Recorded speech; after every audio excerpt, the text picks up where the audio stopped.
Assalamu alaikum. وعليكم السلام ورحمة الله.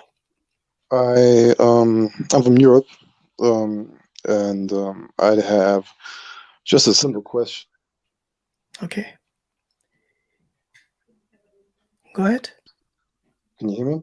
Yeah, we can hear you. Go ahead. Yeah. My understanding is the Quran and also the Sunnah of the Prophet sallallahu alaihi wasallam. For me, it doesn't make sense for us to obey the messenger if the message hasn't been preserved. This is a general understanding I have of the Sunnah of the Prophet sallallahu alaihi wasallam. However, I've come across a statement that I've heard recently in the past, most recently in a debate between a brother of ours that said that it is understood that only 95% of Sahih Bukhari, which I believe is the most authentic book apart from the Book of Allah, is authentic, and maybe a small portion of it is not authentic. How would a Muslim who believes in the Sunnah, who blindly follows the Sunnah of the Prophet, the authentic Sunnah of the Prophet, how can he distinguish between the truly absolute authentic hadiths in Bukhari and those that are disputed, even if they might be a few? And if this is even a true statement, that there are a few unauthentic hadiths in the book. Okay. Is it okay if Muhammad Ali answers this question, inshallah, and then we'll get to Sheikh Uthman? Yeah. Muhammad Ali, are you there, brother? Yeah, so the first thing I want to mention is this common misconception about Bukhari, like it's being the only book of hadith that Muslims believe in, or that narrations of Bukhari are the only narrations we have. We just relied on what Bukhari himself said, right? We have many books that was written before Bukhari. The difference between Bukhari and the others is that Bukhari, he made his collection only authentic. As Iraqi, he says, Al-Fayt al-Iraqi is a very basic book for anyone who wants to learn hadith, obviously. He says, وَأَوَّلُ مَنْ أَلَّفَ فِي الصَّحِيحِ مُحَمَّدٌ وَخُصَّ بِالتَّرْجِيحِ. The first person to author a book about the authentic hadith was Muhammad. He's referring obviously to Muhammad ibn Abdullah al-Bukhari. He was the first person to make a book restricted to Sahih hadith, right? So now, before Bukhari, I have a small list here, a very small list, to give you some of the hadith that was there, written by companions or tabi'in or people before Bukhari in general. Bukhari was born 194, he died 256, yeah? So we have Sahifa, the Sahifa of Abdullah ibn Amr ibn al-As. Abdullah ibn Amr ibn al-As is a companion. We have his Sahifa, he's written books in it, right? He's written hadith in it, sorry. We have the Sahifa of Sumra ibn Jundub, is a companion. We have the Sahifa of Jabir ibn Abdullah, is another companion. We have the Sahifa of the Al-Ashaj. It has 1,920 ahadith, right? And this is a tabi'i who lived at the time, who was born at the time of Abu Bakr. So like 2 years after Prophet Muhammad sallallahu alaihi wasallam. Yeah, we have a tabi'i, Hammam, which is obviously he took the ahadith from Abu Hurairah. He was the student of Abu Hurairah. So this is another tabi'i. He died 131, right? We have, and by the way, we have these manuscripts. If you go, you will find these manuscripts. It's not like we're saying they did this and we don't have it. And we have the physical evidence. You can go and check it yourself, right? We have another tabi'i, which is a person who came after a companion, Abu Zubair. He had a sahifa, right? Imam al-Asfahani, he gathered the sahifa. Okay, we have Al-Muthanna ibn Abdullah, he died 150. We have Shu'bah ibn al-Hajjaj, right? We have Ibrahim ibn Taham. We have Abu Sa'id al-Kharazani. We have Muwatta Malik. Malik, he had his Muwatta. We have the full Muwatta of Imam Malik, which has around 3,000 ahadith, including the narrations of the Sahaba and the Athar. It's like 3,000, right? And we have also his Mudawwana, which is written by his student, right? Qasim ibn Abdul Rahman. We have his Mudawwana, which is a Q&A, and it also contains a hadith.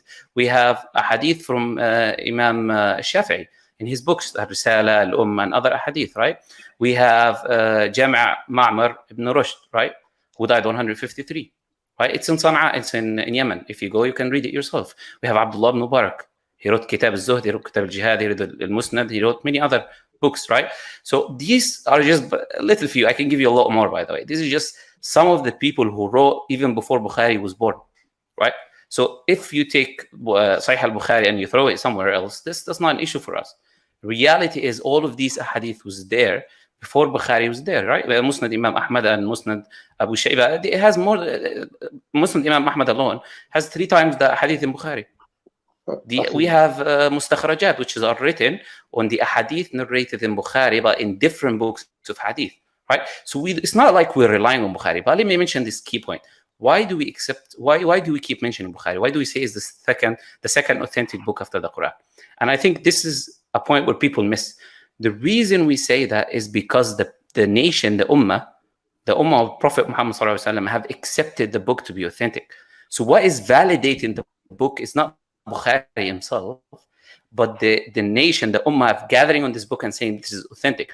When Bukhari wrote his book, he went to Ahmad ibn Hanbal and he went to Yahya ibn Ma'in, and he went to these people, and these people have testified that his book was okay. So he didn't just write the book and that's it. No, the people in the community who are experts in the science of hadith have authenticated the narrations that he brought forward.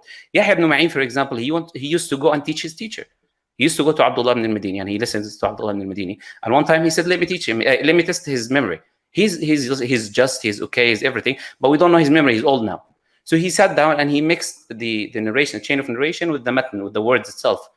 Then Abdullah ibn al-Madini, he got angry. And Imam Ahmad was sitting next to him. He said, this will not come from you. It comes from this guy. It comes from him. He's the one who would dare to test his teacher, basically.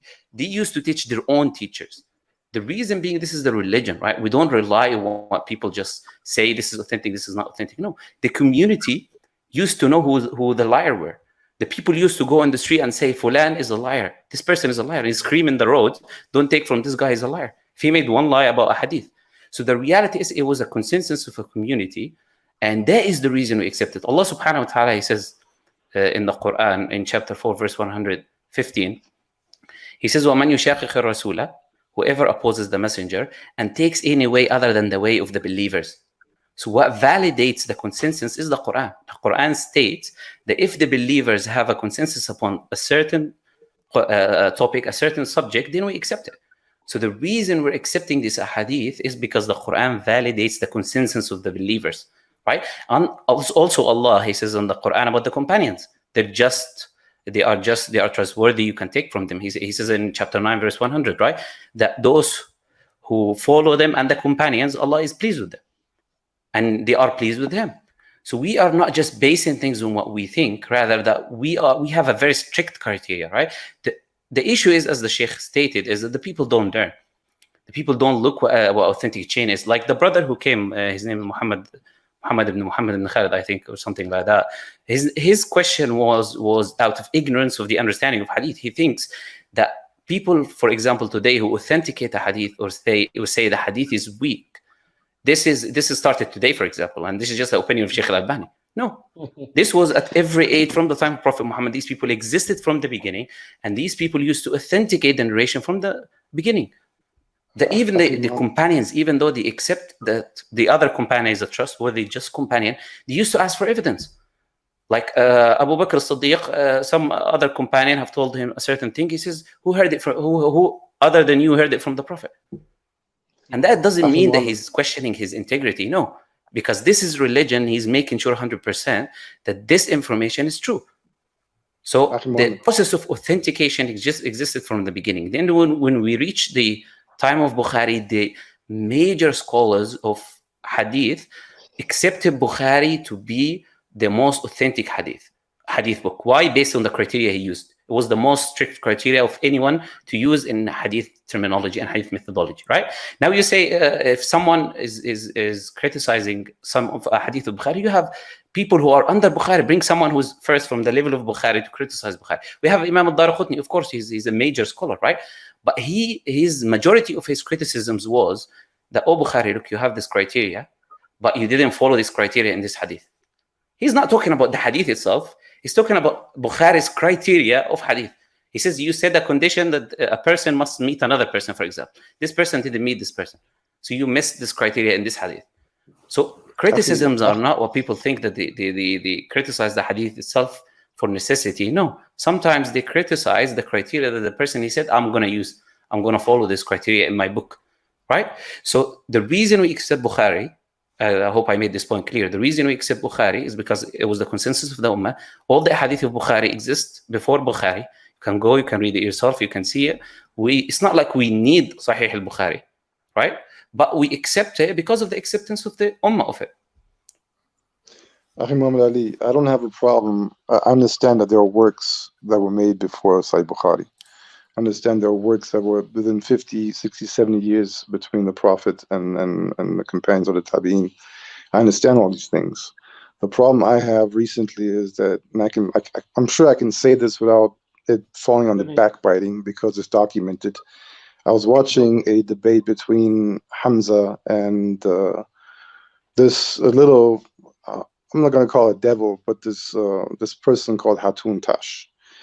Hatun mentioned a hadith where Hamza, and inshallah this is not considered backbiting because it's recorded it's on YouTube for people to watch. Hamza responded with saying that maybe not all hadiths are Sahih in Bukhari, maybe only 95%. So this is a problem for me because, first of all, how can we say that only 95% of the hadiths in Bukhari are authentic and 5% are not? Maybe those are problematic. And second of all, what are those hadiths that are not considered authentic? If Hamza made a mistake, alhamdulillah, then this is something that can be sorted out. But I have heard the statement over and over again that there are a few, not a lot, of the 6,000 or the 4,000 or however many it is in Sahih Bukhari, a few are not authentic. And I have a problem with this because I believe that Allah has preserved this religion for us, the Quran and the Sunnah. And for me, it was never a question that the hadiths in Bukhari are anything but authentic. So this is a very strong statement to say that there are hadiths in Bukhari that are not authentic. If this is a mistake on somebody's part, then I'll accept it. But if there is an opinion such as this, then this has to be sorted out. This has to be cleared up. I think the main point to mention is that Brother Hamza is not here, right? So obviously we're not going to say he made a mistake or he didn't make a mistake. Brother Hamza can defend himself. You can go ask Brother Hamza the question, right?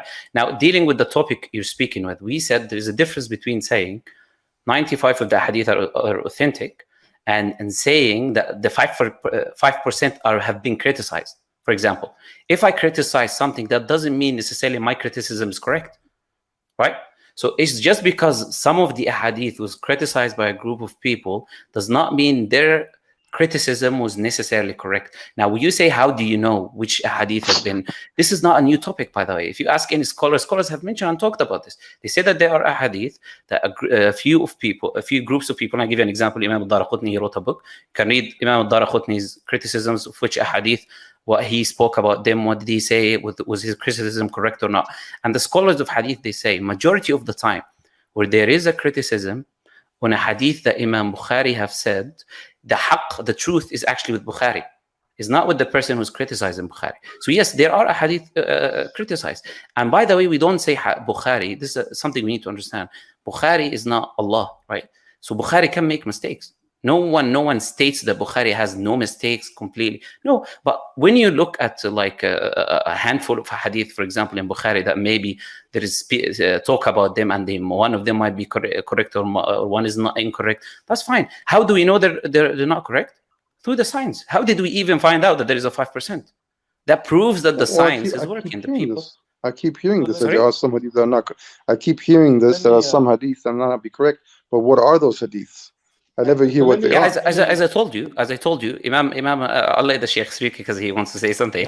Imam al-Daraqutni, as I said, has written a book on this, and other scholars have written books on what hadith they criticize. So we're saying is not a hidden thing that you cannot find out.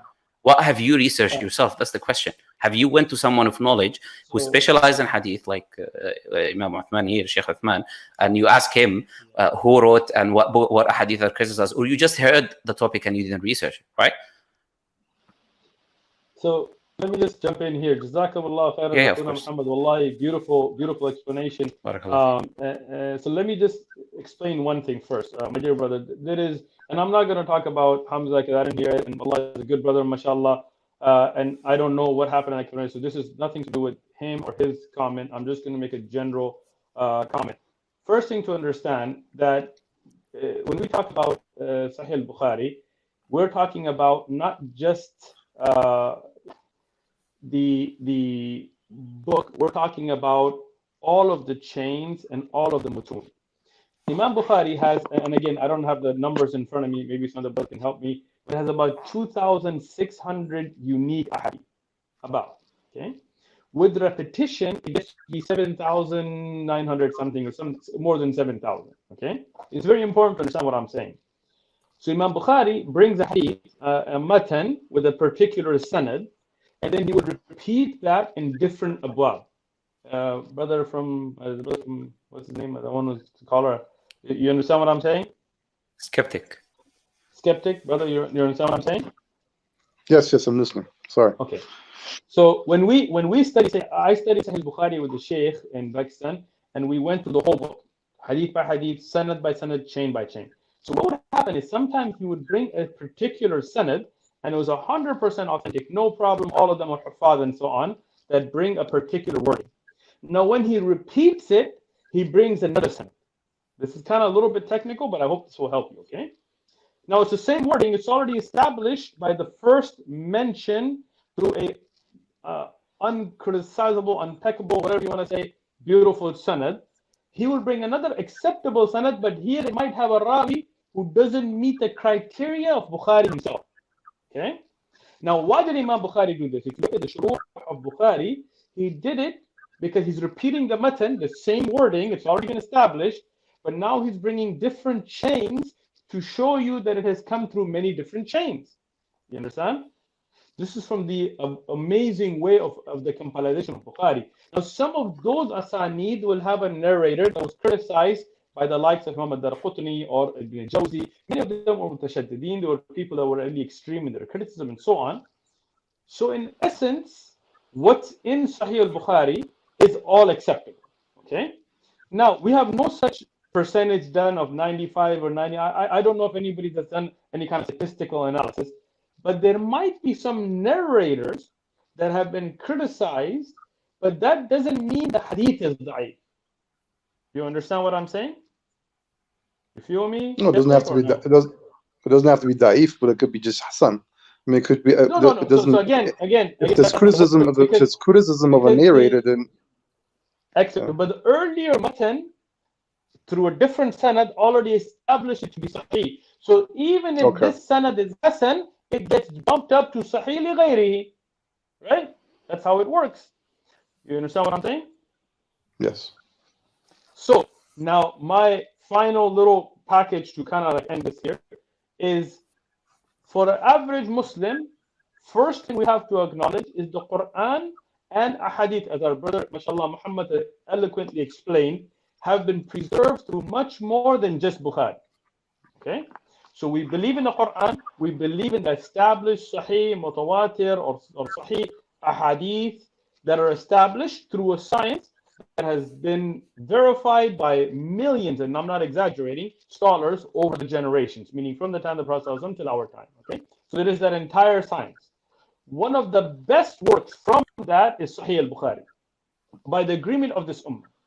But we never say any book is without doubt except the book of Allah, right? But Bukhari by itself is not all of hadith, first thing, right? Secondly, to the average Muslim, if you're a Am Muslim, Bukhari is all authentic to you. Don't worry about it, because there is nothing in it that the ulama have come together and said, you know what, it's weak. Now, some alim criticize a particular chain. This is for the students of knowledge and scholars, and for the Am person to go to the scholars and ask about. But no average person should pick up a Bukhari and be like, this hadith is da'if. No, because the scholars have not done that. Okay?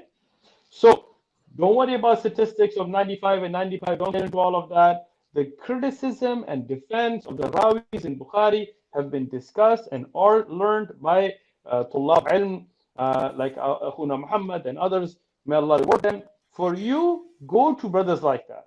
Go to the people of knowledge and ask about particular ahadith, and they will explain them to you. And this is why we never want to break that chain between the awam and ulama.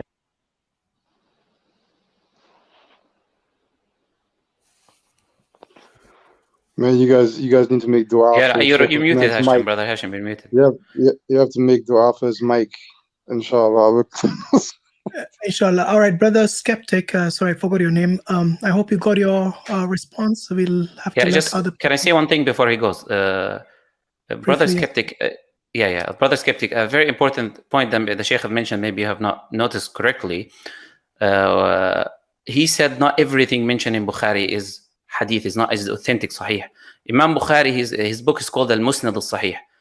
Whatever has a chain of narration is authentic in Bukhari. There are things which we call